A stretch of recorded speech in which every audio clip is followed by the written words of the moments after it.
Tere! Olen Triin. Olen täna tulnud siia Haridusministeeriumi juurde Tartus ja täna toimub siin Alfred Pisukese nimelise pingi avamine. On 6. august ning Alfred Pisukese 91. sünniaastapäev. Alfred sündis 1929. aastal Valgamaal, Helme vallas, käis seal kohalikus Tõrva keskkoolis ning pärast kooli tuli õppima Tartu Ülikooli, kõigepealt õppides õigusteaduskonnas ning seejärel kehakultuuri teaduskonnas. Alfred Pisuke töötas kogu oma elu ülikoolis.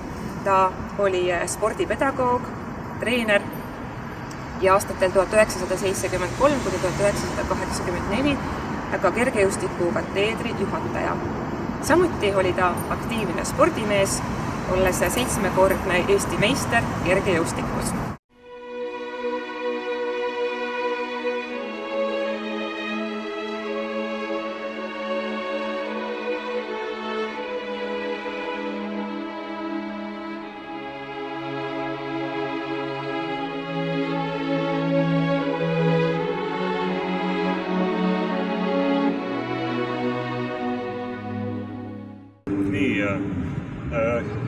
Head sõbrad, head perekonnaliikmed. Täna 91 aastat tagasi sündis Valgamaal üks poisslaps ja temale pandi nimeks Alfred. Ja tegelikult Alfrediks jäi ta oma kogu pika elu jooksul, kuigi vanemõde armastas teda vahepeal Albertiks hüüda, siis Karla Tiido, üks maadlemisest kolleeg omaaegsest ülikoolist, hüüdis teda lõpuni Alfredoks ja lähemate kolleegide jaoks oli ta lihtsalt Pisu. Kuigi ju see suguvõsa, kes siis Pisukeseks omal ajal niimoodi ristiti, ju need esimesed olid siis sellised väiksed, aga Alfred Pisuke oli ikka 183 ja siin ma võin küll öelda, et paar valdkonda, kus järgnevad põlvkonnad on temast ette läinud, oligi see, et järgmine põlvkond oli 186 ja edasine juba 190, aga neid valdkondi tõesti palju ei ole, kus teda kui spordihingega meest lihtsalt võitleb. Aga hea küll, oli Tõrva poiss, õieti Helmest, aga tuli 1948 Tartusse ja jäi siia kogu oma eluks. Ja mitte ei jäänud siia, vaid tegi kõik oma elutöö ja perekonna loomised ja lapsed ja lapselapsed ja lapselapselapsed, kõik on seotud Tartu. 48 tuli ta õigusteaduskonda ja võib-olla olekski jäänud tema üheks suureks saavutuseks, et samalt õigusteaduskonna kursuselt leidis ta endale hea naise, Valli, kes on tuntud, eks meil niimoodi kõikidel lühendina ja nemad olid ka elu lõpuni koos, aga elu tahtis teisiti, sellepärast et tema teed ristusid Fred Puduga, omaaegse legendaarse sporditegelase ja treeneriga. Ja Fred Pudu oli see, kes rääkis tema ära, et Alfred Pisuke lõpetas veel ühe teaduskonna, kehakultuuri teaduskonna ja pühendaski kogu oma elu pärast spordile ja spordipedagoogika. Aga mida võib-olla laiem avalikkus ei tea, kui tema teed oleks ristunud näiteks Kaarel Irdiga tollel ajal, siis minu ennustuse järgi oleks väga tõenäoline olnud, et me avaksime täna selle mälestustahvli siin Eesti NSV teenelisele kunstnikule Alfred Pisukesele ja mitte Eesti NSV teenelisele treenerile Alfred Pisukesele. Sellepärast, et kitsas ringkonnas ja perekonnaringkonnas on teada tema lauluhääl ja tema esinemisoskus ja omaaegsetel fotodel ja piltidel tegelikult igale poole Alfred Pisukesele on joonistatud noodid suust välja, kuna ei olnud ju ei raadioid ja transistor oli tollel ajal suur asi, mida siis tehti. Tehtigi sporti ja lauldi ja tehti ise.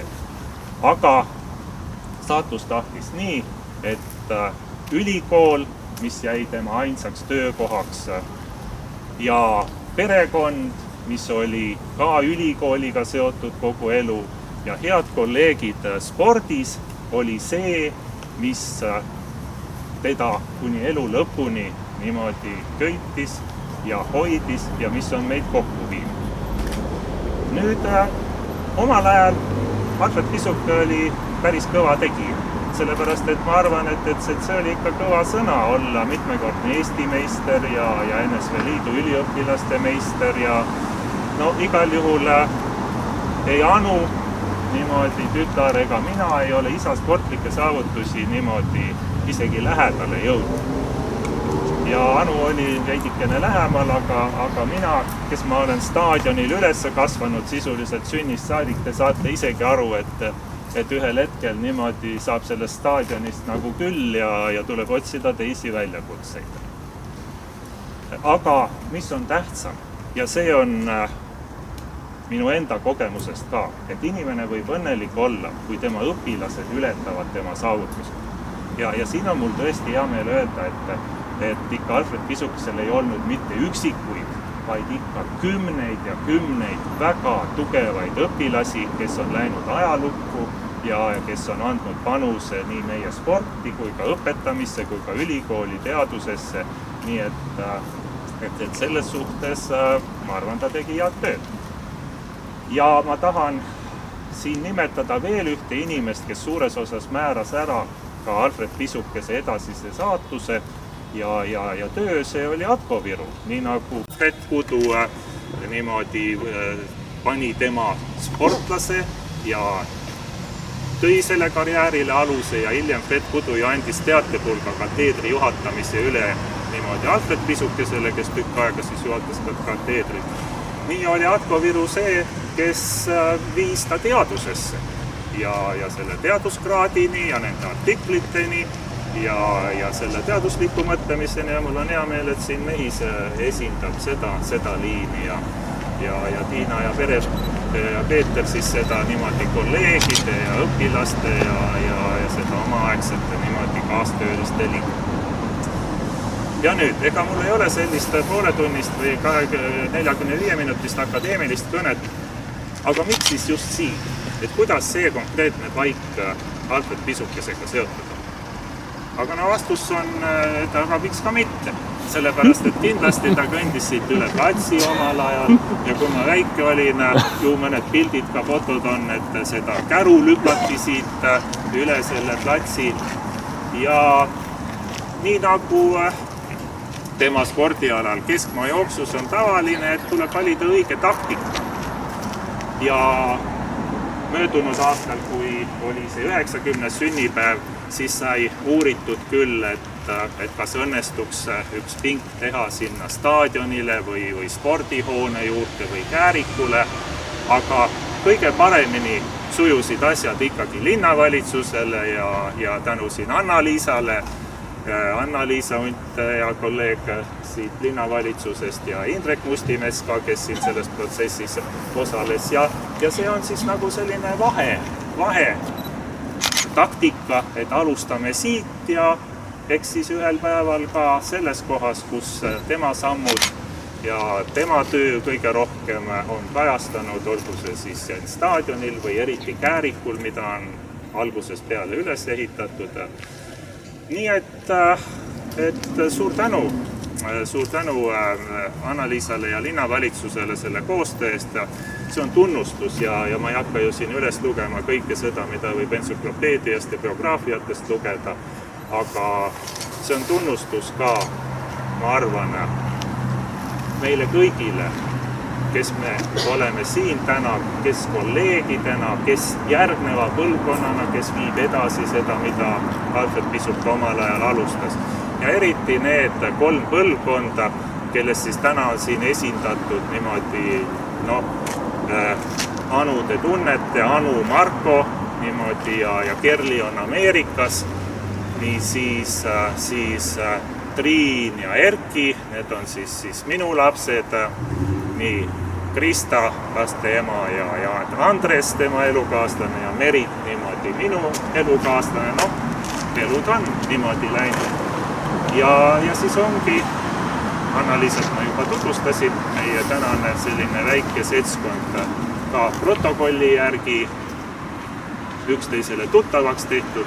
Ajad on sellised, me ei kallista, käsi me ei suru niimoodi, aga peale seda, kui ma palun siin Anna-Liisal see tseremoonia ära teha niimoodi ja see kate siit pealt ära võtta, ma palun teid sellisele väiksele improviseeritud koosviibimisele siinsamas pingi peal, kus me siis saame selle vana sümboolse žesti teha ja kokku lüüa nii Alfred Pisukese mälestuseks kui ka teie kõigi ja meie kõigi terviseks, mis on tänasel päeval kõige tähtsam.